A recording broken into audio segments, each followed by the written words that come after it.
We used to have this species called Turan tiger, and these tigers were considered to be sacred.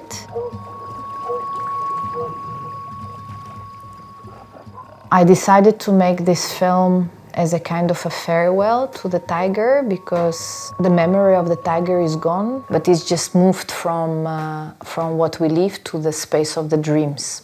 Sine ta shéir, ta yolbars, ta dev, ilahi kuch, ata baba, yer engasa, yol kursatufcha, parhan de batasharda.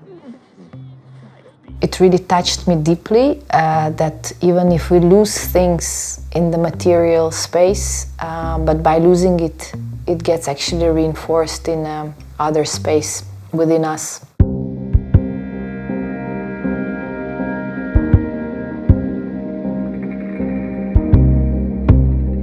My name is Saodat Ismailova. I'm a filmmaker and artist from Uzbekistan.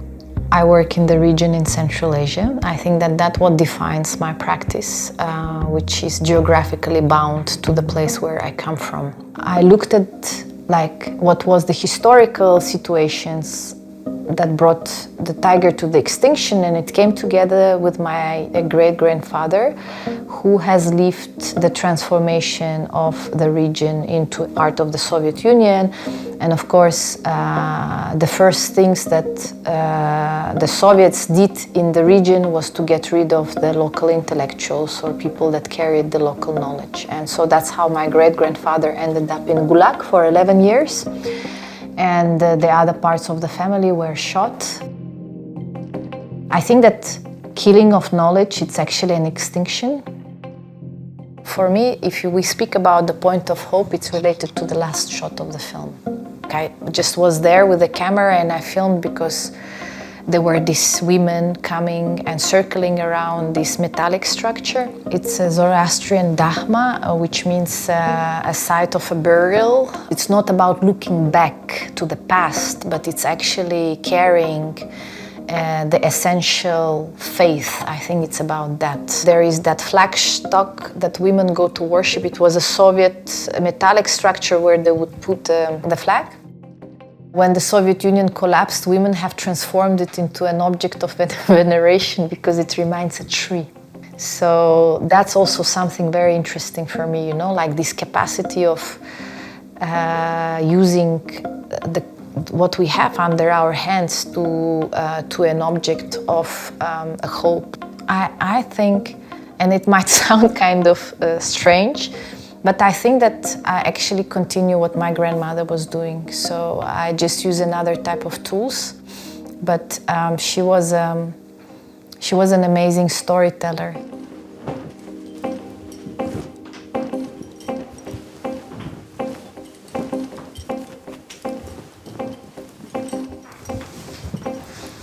This is a star.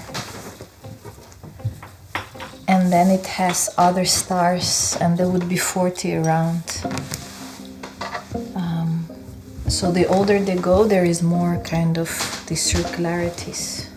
And another beautiful part is that they are never finalized totally.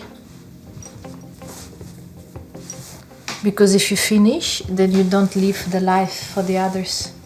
These works, unfortunately, are perceived today as decorative applied art, but for us it was talismans most of the time. It's a very repetitive pattern, but always with a very small change. It's with the same school of embroidery, Tashkent embroidery, which is cosmic. It's called falak, and falak means the universe. I read an article that the society would normally be scared of them, and they would consider them as witches. Not the stitch makers, but the ones that would draw. So the fear was related of figures that had the capacity to create. So any form of a creation was on one hand respected and on the other hand feared of, because a creation also has a capacity to go beyond regulations or patterns.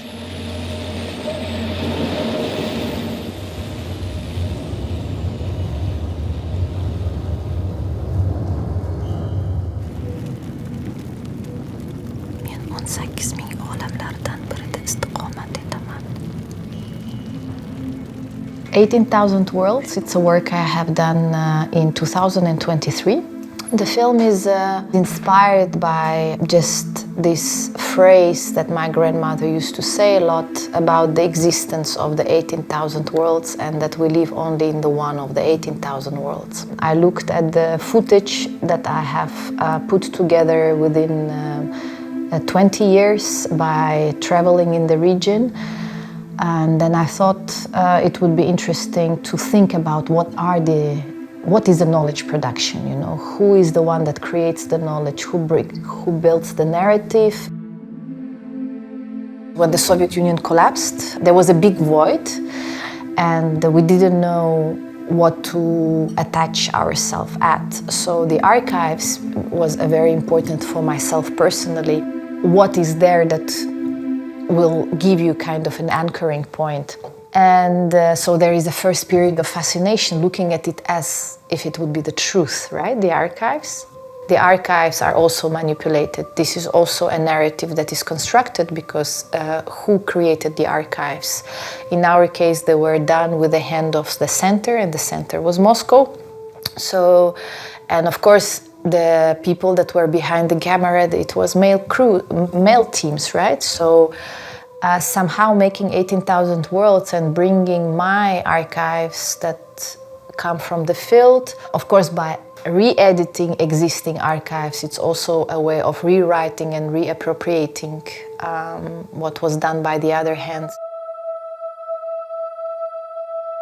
These mats in the whole region, they are called korpacha. They are made of cotton, and these are our basic everyday life objects. When a child is born, he sleeps on them, and the farewell of a dead person also happens on the korpacha. So it's something that really goes through the whole life for us.